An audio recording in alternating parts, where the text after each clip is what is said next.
In my screenwriting series, I'm currently in the thick of introducing the concept of conflict. I went to the theater and watched Top Gun Maverick recently, which made me realize it's probably the perfect discussion piece on conflict.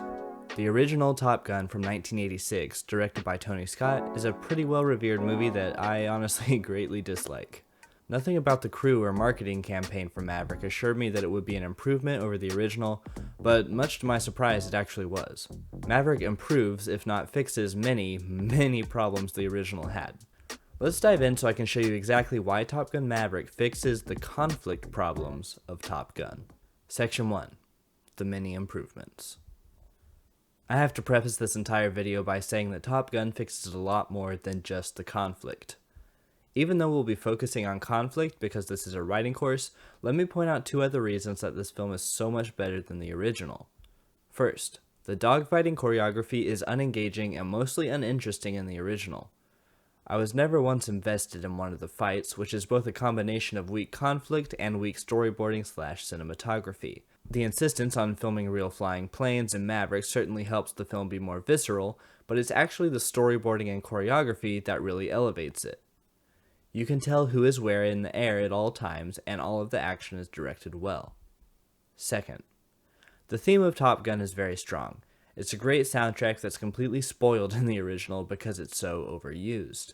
That one song is blared in almost every single situation in the original to the point that the context of the scene doesn't even match up with the tone of the song. Heroic moment. Characters having a basic conversation.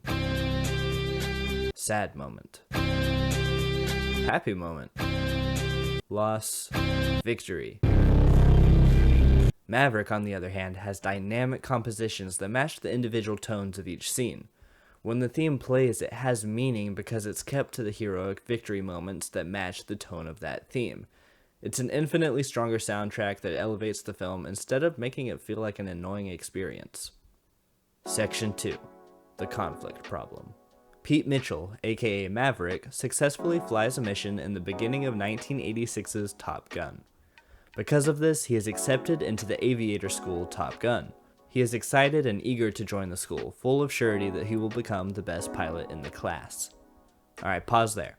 That is essentially the inciting incident of the film, Mitchell getting exactly what he has always wanted. An inciting incident should usually throw a character into an uncomfortable situation so they're forced to grow as they chase what they want. It is a means to instantly direct the character towards conflict so that when they get what they want, it has meaning. In this case, the inciting incident is giving our protagonist exactly what he wants right off the bat. The only form of conflict that comes in the early stages of the movie is the difference between Maverick and its classmate Iceman. They fly differently, Iceman responsibly and Maverick rebelliously. They argue over which tactic is more effective. This idea for conflict is perfectly fine, honestly, but within the execution of the film, that conflict is burned alive because of this one simple decision. Their instructor, Charlie, grows feelings for Maverick, so she always discounts his reckless acting. Because of this, no external consequences are thrown back onto Maverick. All that exists are these internal conflicts in which people try to get Maverick to change his ways. Of course, Maverick has literally no reason to change because there is no real consequence on him. And he does not change, in fact, until his wingman, Goose, dies during a mission due to his recklessness. This event, the first sign of consequence for any action whatsoever, happens at 1 hour and 7 minutes into the film. That only leaves 40 minutes left to the entire runtime. For over an hour, no sense of solid conflict is ever felt. After the death of Goose, internal guilt haunts Maverick. This is the strongest section of the film because Maverick debates leaving Top Gun. After receiving some advice from others, he stays and graduates, moving on from his loss. To this point in the film, we have seen absolutely no sign of external conflict.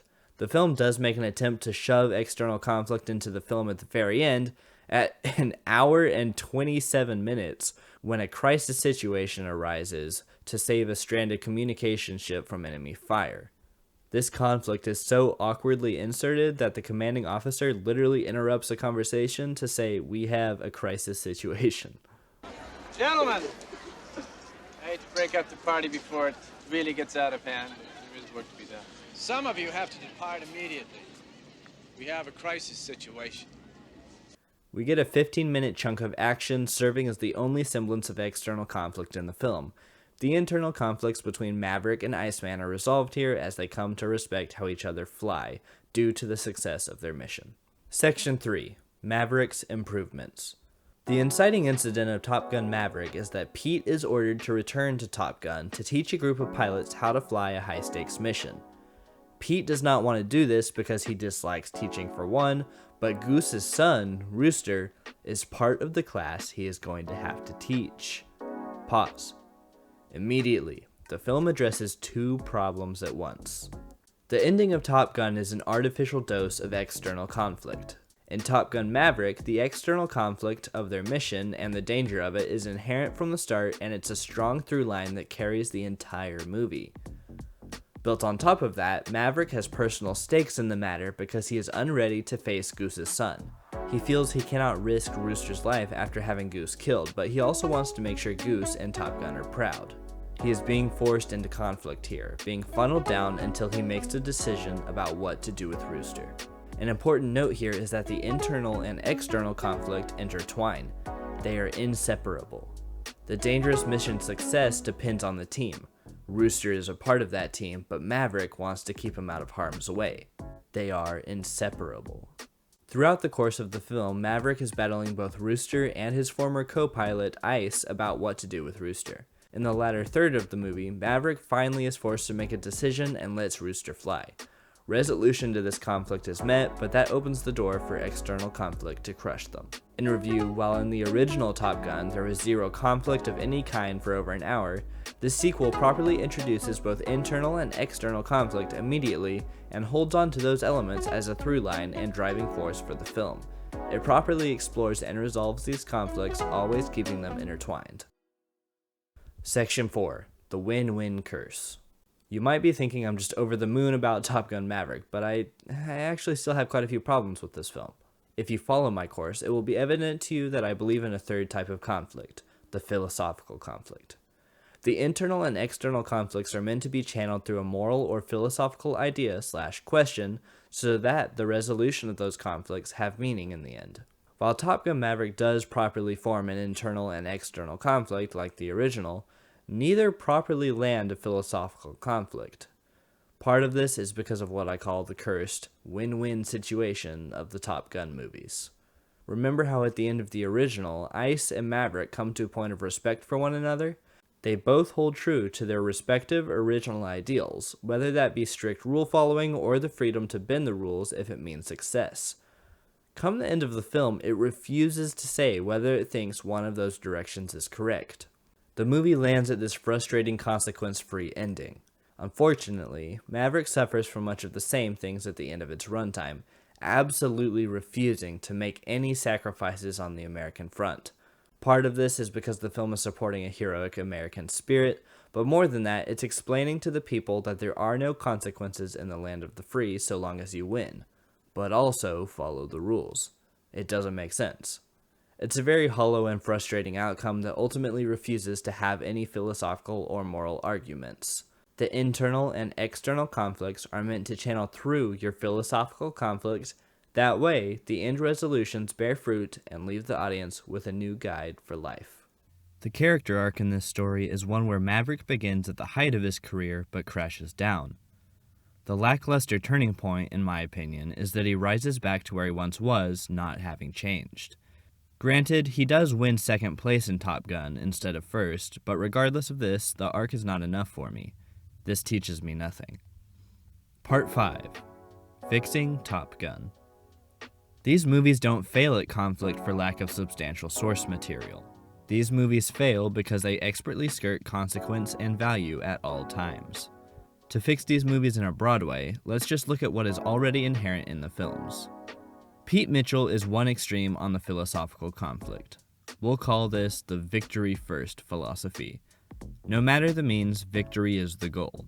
Complete the mission even if you abandon your wingman, even if you have to sacrifice a pilot, even if you have to break the rules. If you achieve victory, the end always justifies the means. On the other side, Ice is an embodiment of what I'll call by the code. We'll put him on the other side of the conflict.